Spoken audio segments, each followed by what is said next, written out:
دەستەی کوردستانی بۆ دیراسەتی استراتیژی و توێژینەوەی زانستی سەرەڵدانی بیری جیهادی و کاریگەریەکانی لە هەرێمی کوردستان دەخاتە بەرباس و گفتوگۆ. ئەم شارەزایی بواری ئیسلامی سیاسی کە توێژینەوەیەکی لەو بارەیەوە ئامادە کردووە گەیشتووەتە و دەرەنجامەی کە بیری توونڕەوی لە کوردستان مەترسی زۆری دروست کردووە. بە جۆرێک قۆناغی دوای تیرۆرسانی داعش بە قۆناغێکی قورس ناو دەبات و بە پێویستی دەزانێت کە حکومەت و لایەنە پەیوەندیدارەکان کار لەسەر ئەم سێلایەنە بکەن تا نەبنە هۆکار بۆ زیاتر تەشەنەسەندنی فکری توونڕەوی. یەکێک لەوانەیە کابێ ئیشی لەسەر بکرێ ئیشکردن لە بواری پەروەردە و سیستمی پەروەردەیە، چونکە سیستمی پەروەردە ئێمە گەر سێریکی پڕە لە توندوتیژی و بەرهەمێنانی مرۆڤی مەحروم لە جێگەی مرۆڤی ئازاد و بیرکەرەوە بۆ دروستکە مرۆڤی بیرنەکەرەوە بۆ دروستەکە. مرۆڤی بیرنەکەرەوە هەمیشەیەکێکە لە قوربانیەکانی دەستی بیری توندڕەوی بۆیە ئەمان دەتوانن بە ئاسانی تەجێویشی بکەن و هەروە بیکەن بە سەربازی خۆیان و ئایدۆلۆژی خوانی بگەێنە. بۆیە ئیشکردن لە ناو سیستمی پەروەردە یەکێکە لە خاڵە هەرە گرنگەکان لای من کە بۆ داهاتوو ئێجگا گرنگە ئیشی لەسەرکەین و هەروەها کە بابەتێکی تر ئێجگار گرنگە لە هەرێمی کوردستانە کە مادەم باسەکەین باسی گەندەڵی کە یەکێکە گەندەڵی سیاسی، گەندەڵی ئیداری، گەندەڵی ئابووری، بەهەژاری و نەداری هۆکارێکی هەرە سەرێکیە بۆ سەرهەڵدانی بیری جیهادی. بۆیە ئێمە تا لە هەرێمی کوردستانە ئەم کێشانە چارەسەر نەکەین، گەندەڵی مۆدلەکانی گەندەڵی لە هەرێمی کوردستانە چارەسەر نەکەین، ناتوانین ڕوبەڕووی بیری جیهادی بینەوە بیری توندڕەوی بینەوە. و دوای داعش هەرگیز بیری جیهادی لەناو ئێمە کۆتایی نایەت، بەڵکو مۆدلاتی جۆر بەجۆر ڕەنگە لە داعش تونتریش لەناو ئێمە سەر هەڵدا، چونکە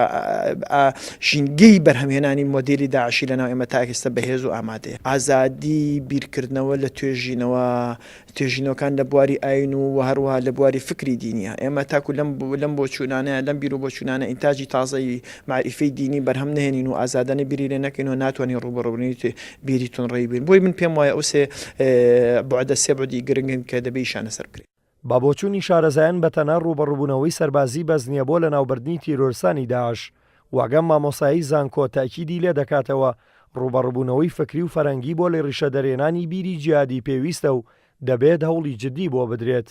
ئەوەی کە پێویستە لەم بوارە بکرێ ئەوەیە کە تەنها ڕوبەڕووبوونەوەی سەربازی و سیاسی بەس نییە بۆ ڕوبەڕووبوونەوەی داعش، بەڵکو پێویستە ڕوبەڕووبوونەوەیەکی فکری و فەرهەنگیش هەبێ و لە ڕووی فکری و تیۆری و ڕێشەکانی بیر و باوەڕی داعش لە کۆمەلگای ئێمەیە هەڵبتەچێنرێ و بنەبڕ بکرێت. جگە لەمە پێویستە بایەخ بە لایەنی کولتوری وەلایەنی ئابووری و کۆمەڵایەتی کۆمەلگا بدرێ تا لەم ڕێگەیەوە ئەو فاکتەرانی کە بۆتە هۆی دروستبوونی داعش وەک هەژاری، وەک بێکاری، وەک نەبوونی ژیانێکی باش بۆ هاوڵاتیان، نەبوونی خۆشگوزەرانی ئەوانە ڕوبەڕوو ببنەوە، چونکە چەندێک هەژاری زۆر بێ، چەندێک بێکاری زۆر بێ، ئەوەندە خزمەت بە دەرکەوتنی گروپی توندڕۆکە لە ناویشاندا ئەگەری ئەوە هەیە داعش ئەوانە سوود لێ وەرگرێ بۆ بەهێزبوونی خۆی بەکاری بێنێ. بۆیە پێویستە بە هەموو ئەم ڕێگایانە ڕوبەڕووبوونەوەی داعش بەردەوام بێت.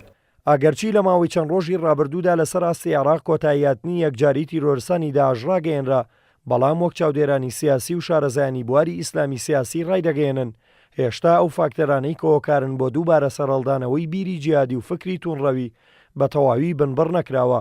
هەر بۆیە قۆناغی دوای داعش بە قۆناغێکی سەختی ڕوبەڕووبوونەوەی فکری و کولتوری و فەرەنگی ئەو گروپا تیرۆریستیە دادەنرێت. دلێر کەمال کورساد نیوز، سلێمانی.